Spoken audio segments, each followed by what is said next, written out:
At the age of 85, James Madison lives in quiet retirement at Montpelier, his physical strength fading while his intellect remains deeply alert. He is now the last surviving member of the Constitutional Convention, a living bridge between America's fragile beginnings and its uncertain future.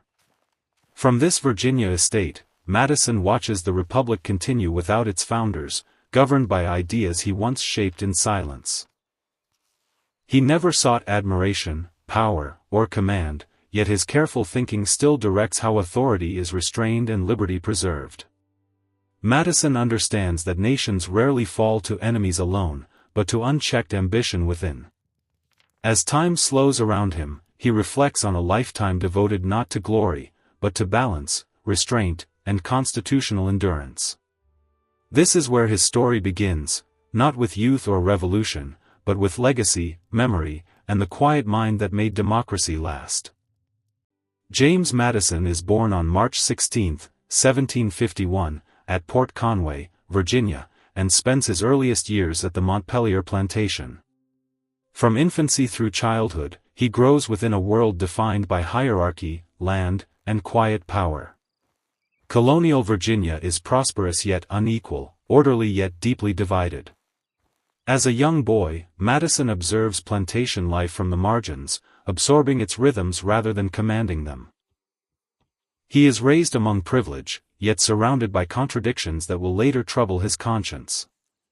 The sounds of nature, labor, and tradition shape his earliest memories.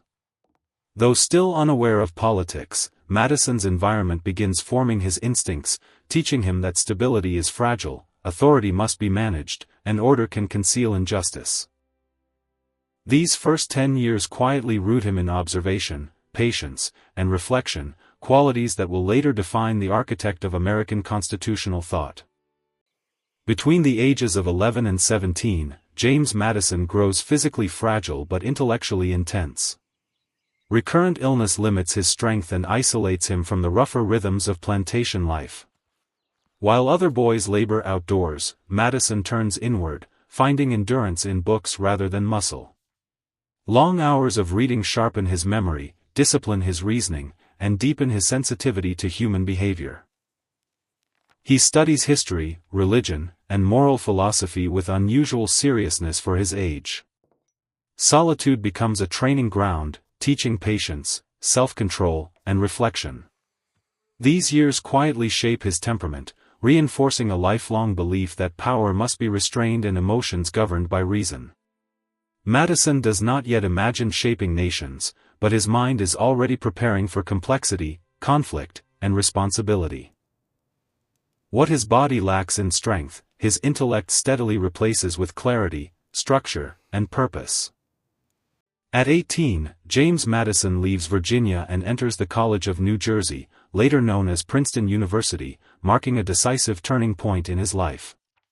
Between the ages of 18 and 20, his fragile health endures intense intellectual strain as he studies relentlessly, often exhausting himself in pursuit of understanding. Under the guidance of Reverend John Witherspoon, Madison absorbs Enlightenment philosophy, classical republicanism, and moral reasoning. He studies ancient democracies and learns why so many collapsed under faction, corruption, and unchecked power. These ideas do not excite him emotionally, they discipline him intellectually.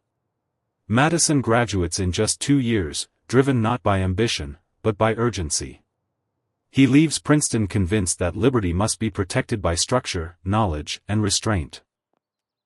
This period transforms him from a gifted reader into a systematic thinker, preparing his mind for the political challenges that lie ahead. Between the ages of 21 and 25, James Madison returns to Virginia as the colonies drift toward revolution. He does not rush into action, but watches carefully as political tensions harden into defiance. British authority weakens, colonial assemblies argue, and ideas of independence spread through pamphlets and sermons. Madison studies these events with disciplined caution, believing that passion alone cannot sustain liberty. While others speak loudly of freedom, he worries about what will follow victory. Who will govern, and how will power be restrained? As conflict approaches, Madison begins public service in Virginia, quietly entering politics without seeking attention. The coming revolution excites him intellectually, not emotionally. He understands that independence will mean little without order, law, and durable institutions. These years place Madison at the edge of history, where ideas must soon confront reality.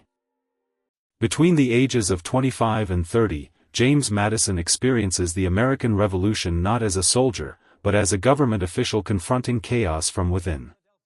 Serving in Virginia's legislature and later in the Continental Congress, he witnesses firsthand the weakness of America's wartime government. Laws are ignored, money loses value, and states refuse to cooperate. Supplies vanish, authority fractures, and Congress struggles to act.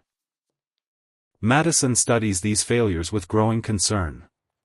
Independence has been declared, yet stability remains distant. He concludes that liberty alone is not enough to sustain a nation. Without structure, power dissolves into disorder. These years harden Madison's realism. War teaches him that idealism must be supported by effective institutions. As the revolution drags on, Madison becomes convinced that America's greatest threat is not Britain, but its own inability to govern itself under pressure. Between the ages of 31 and 34, James Madison reflects deeply on the lessons of war and governance. The weaknesses of the Articles of Confederation reveal that liberty without structure can collapse under ambition and disorder. Madison studies history, noting the repeated failures of republics where factions dominate and power goes unchecked. He does not seek fame, yet he begins shaping the ideas that will guide a new constitutional framework. Politics is no longer abstract. It is a puzzle of human nature, ambition, and restraint. Madison understands that men are not angels, and that a successful nation must design systems where ambition checks ambition, where laws are stronger than individuals, and where freedom survives through balance. These years quietly forge the mind of a thinker who will become the principal architect of a government built to endure, not merely to inspire. At the age of 36, James Madison arrives in Philadelphia for the Constitutional Convention, carrying years of careful study and reflection. He is determined, precise, and quietly confident, though unassuming in presence. The delegates, some famous and some ambitious, debate loudly around him, but Madison listens first and plans every contribution with meticulous care. He brings with him the Virginia Plan, a blueprint for a stronger national government built on checks, balances, and proportional representation. Madison speaks deliberately, recording every debate with incredible accuracy, ensuring that no idea, no argument, and no flaw is lost to history. He understands that the survival of the Republic depends not on charisma or force, but on well-constructed principles and measured compromise. This pivotal year marks Madison's transformation from theorist to practical architect of the American system of government, shaping a nation that will endure far beyond its founders. At 36, James Madison focuses on turning theory into a practical framework for government. In Philadelphia, he refines the Virginia Plan, carefully proposing a system that balances power among legislative, executive, and judicial branches. He studies human nature and warns that unchecked ambition and factions could unravel liberty.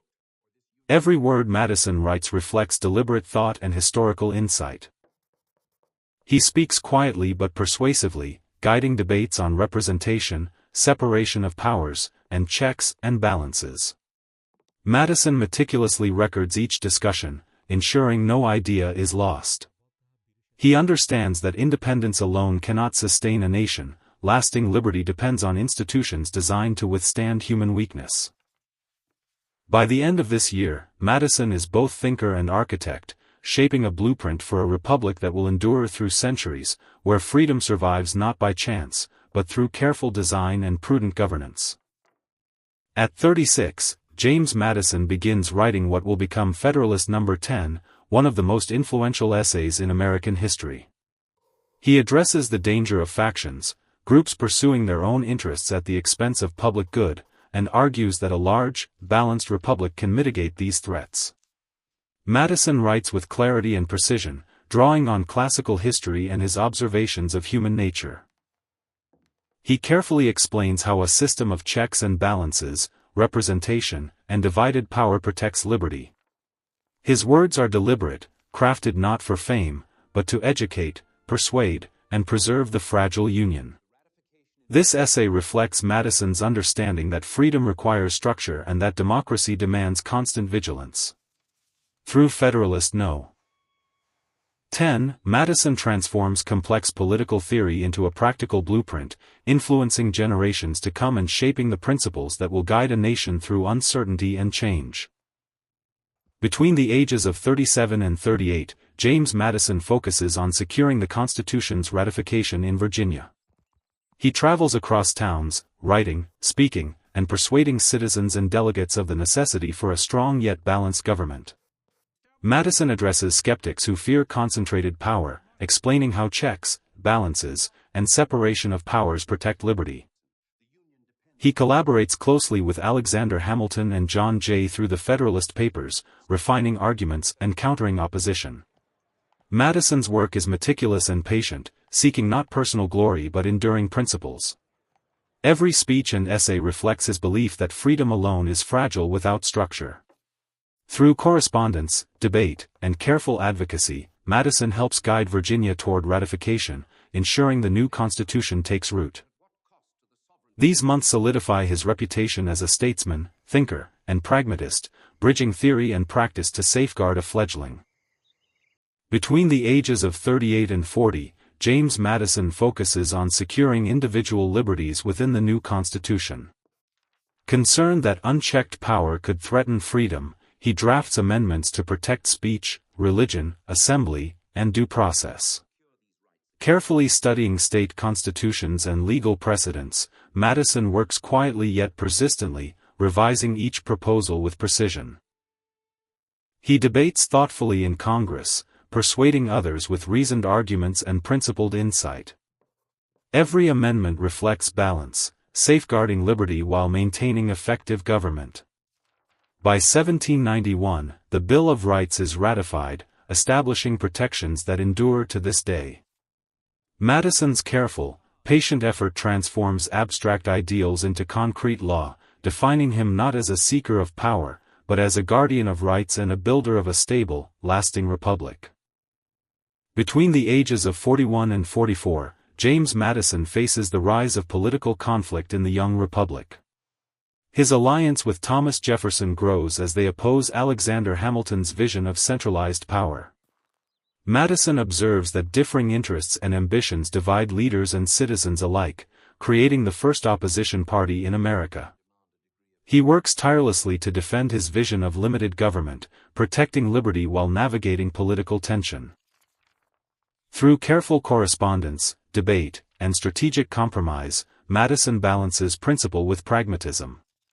These years teach him that political factions are inevitable, yet manageable through law, persuasion, and institutions. Madison's role in shaping early party dynamics reflects both realism and restraint, establishing his reputation as a thoughtful architect of governance who understands that the survival of a republic depends on managing conflict without sacrificing freedom. Between the ages of 49 and 52, James Madison serves as Secretary of State under President Thomas Jefferson, facing immense responsibility during a period of national expansion. He oversees the Louisiana Purchase, navigating constitutional tension while prioritizing the nation's survival. Madison balances principle and pragmatism, ensuring that legality and practical governance align. His careful correspondence, strategic planning, and measured judgment guide the young republic through uncertain times. Madison's work reflects both foresight and restraint, demonstrating that effective leadership requires compromise without sacrificing core values. These years expand his understanding of executive power, diplomacy, and national interests.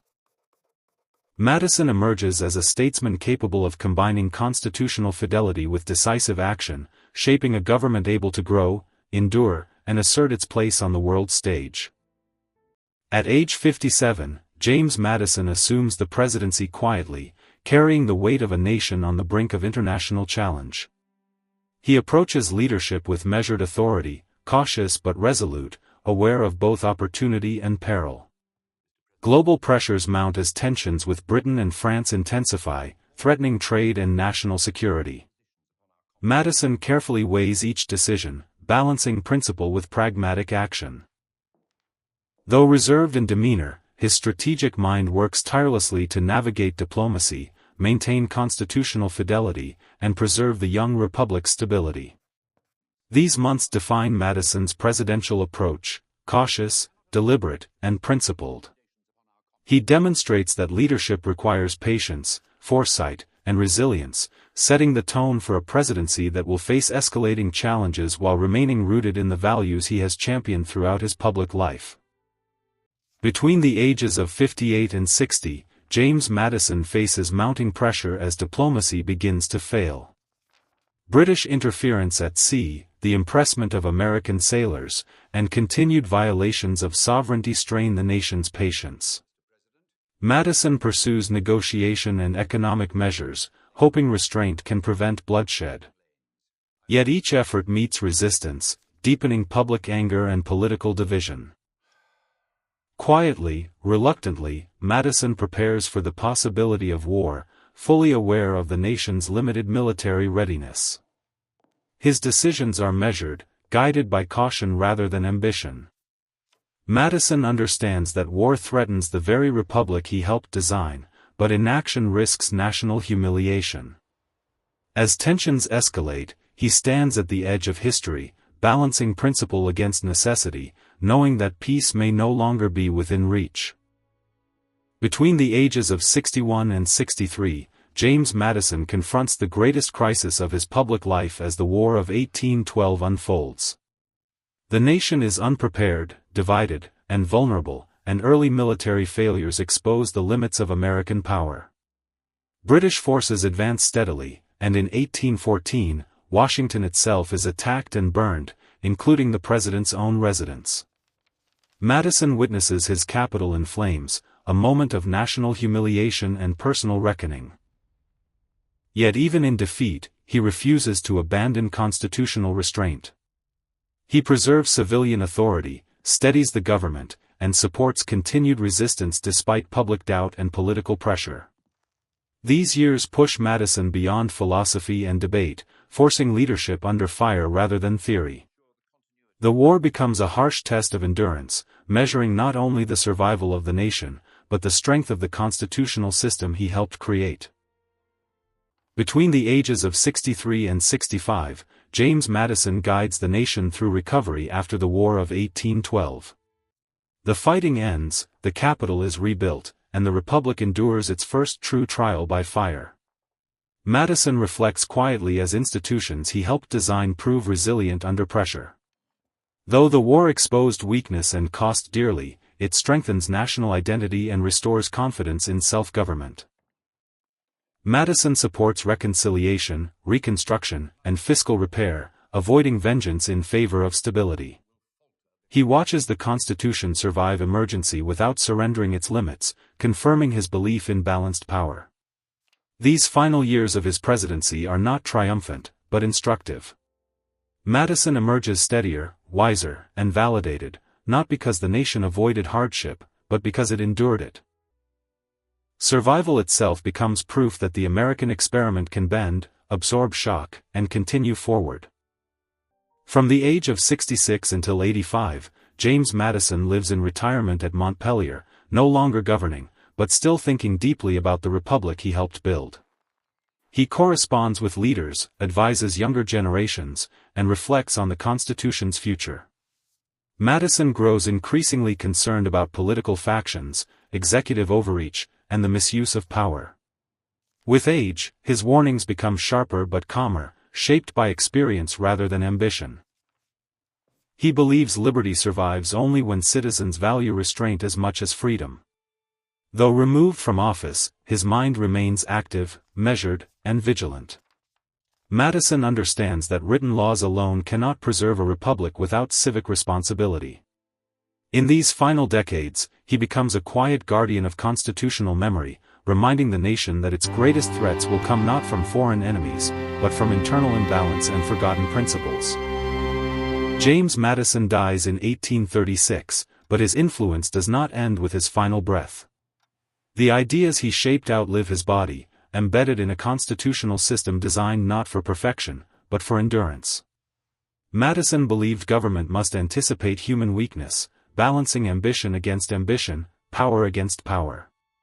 Long after his passing, the framework he helped build continues to absorb conflict, correction, and change without collapse. His genius was not authority, charisma, or force, but structure, quiet rules strong enough to survive storms. Madison understood that liberty would always require vigilance, restraint, and renewal across generations. He leaves no monument of stone, only a living system that still governs millions. In that endurance lies his true legacy. As long as the Constitution stands, adapting without surrendering its core, the mind of James Madison remains present, guiding a republic still testing the limits of freedom.